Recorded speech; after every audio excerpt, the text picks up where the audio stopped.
Hey, my name is Megan Dooley, and I'm an occupational therapist here to talk to you about communicating with someone with dementia.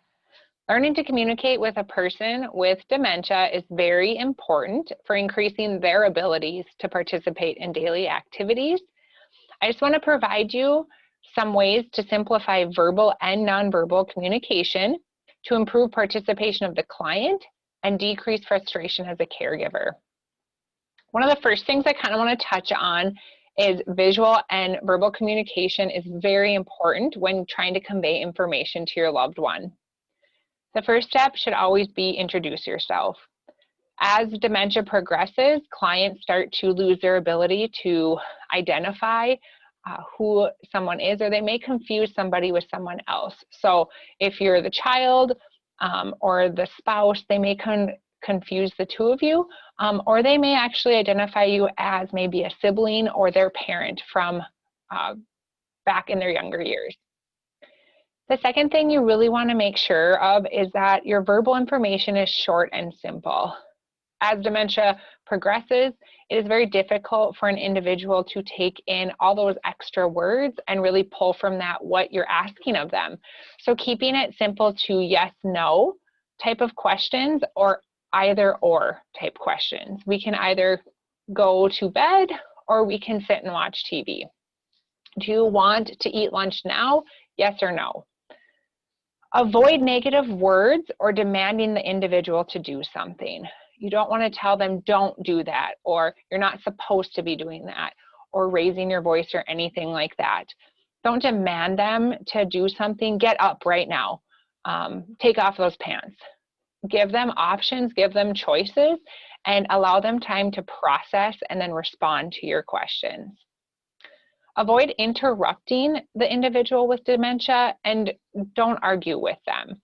As much as that can be frustrating, take a deep breath and just either redirect or try to come back to the request or question from a different angle.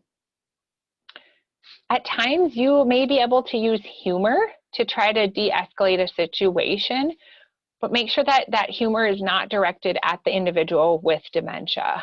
It is sometimes very difficult for that individual to understand sarcasm or humor, and you don't want to elicit a negative response from them. But using humor can sometimes just calm down the situation. So whether it's something funny on TV or something happening outside, that can take away from that situation can really help calm that individual and redirect them back to potentially the task you're asking of them to complete. When you have external caregivers coming in, whether from a facility, paid or unpaid, or family members are coming to help relieve you so that you can have some time to yourself, you really want to make sure that you provide some very specific instructions for communicating with your loved one with dementia. You might want to write down step-by-step directions and keep that in a place in your home, whether it's a binder or a folder, that if somebody's over, they can easily access that. And this type of instruction can be as simple as how to get someone to go to the bathroom, how to eat their food or take their medication, because you will formulate a way that you consistently get that person to participate in those activities, and that may be difficult for someone just coming into that situation. The other really important thing that I mentioned was the visual aspect of communication. Our best way of learning is visual and verbal combined, whether we have dementia or not. So that is a great thing to carry over into any form of education. And for somebody with dementia, they may do better with visual information to ask them to do certain tasks.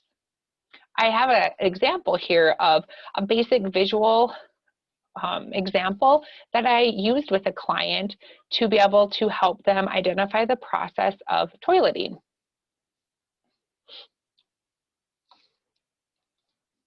I'm going to just share that with you. So right here is a really nice display of 4 steps to toilet. Sit on the toilet, wipe until clean, flush the toilet, and wash your hands. This is including some of those written words as as well as pictures. And something to really look at when creating these pictures is that you don't want there to be a lot of things going on. Keep it very simple and clean, but also have high contrast. As dementia progresses in individuals, they often have a decrease in their ability to identify contrast. And so if there's a lot of color, or if all of this were white, it'd be very difficult for that individual to identify what those objects are, or what the steps are to do. You could always blow the picture up, or you could simplify and only have them do one task. If they're really struggling with washing their hands or wiping, you may just pull that picture out and hang that right in front of the toilet so that that's what they see while they're sitting there. Another example would be using words. And so in this scenario, I took these words, blew them up, and actually stuck them to the cupboard doors in the kitchen to help that individual identify where items were to have breakfast. This client was no longer preparing meals or anything, but was getting their own breakfast. And so this helped them to still be independent in that task and alleviate some of that caregiver direction, needing to tell them where each item was.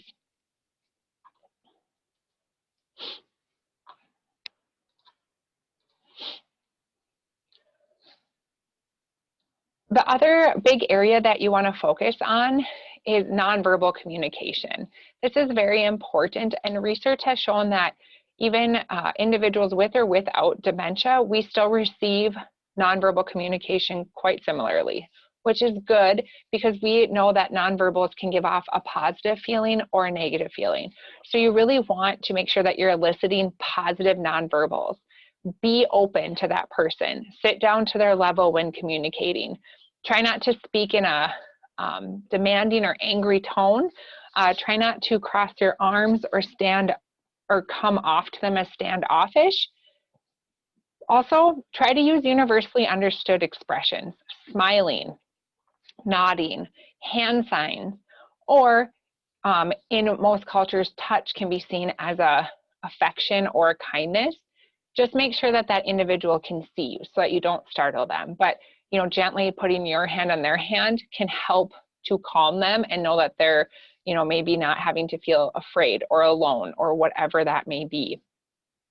Be aware of the emotions portrayed by the individual with dementia. Sometimes we take their actions or words for face value, and there's a lot more going on than those words or actions.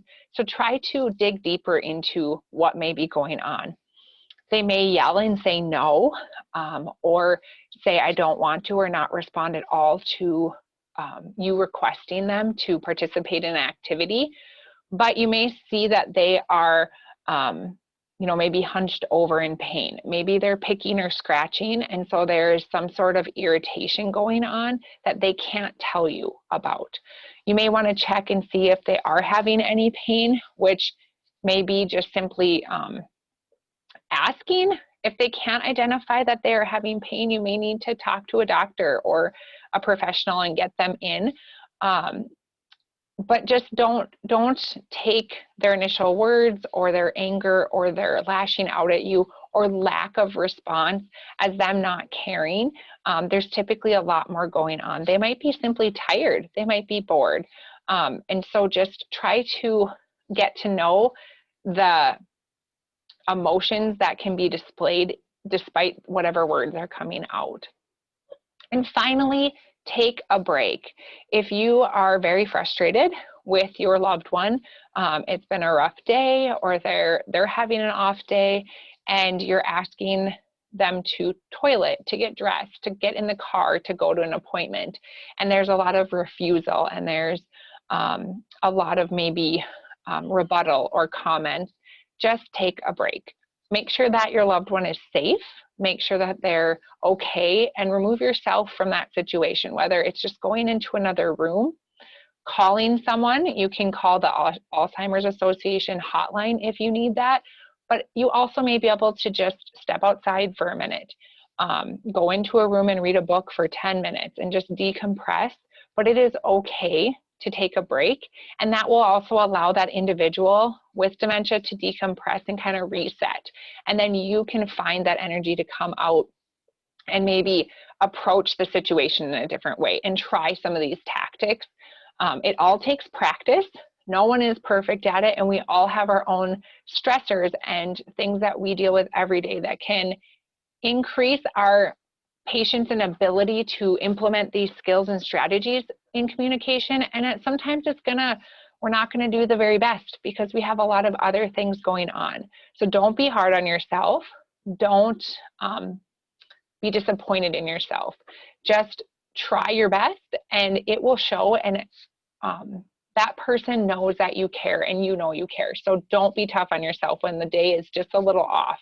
But make sure you take a break because you do not want to cause a catastrophic reaction from that individual where they start yelling or they throw things or whatever it may be. So it's always okay to just remove yourself and take a break. If you have any questions, just reach out to my email below about different communication strategies, or if you have a very specific situation that you are struggling with somebody that you care for in communicating in certain tasks or specific areas of their daily lives, and I'd be happy to talk to you. Have a great day, and as always, you are very appreciated for the care that you provide to your loved ones.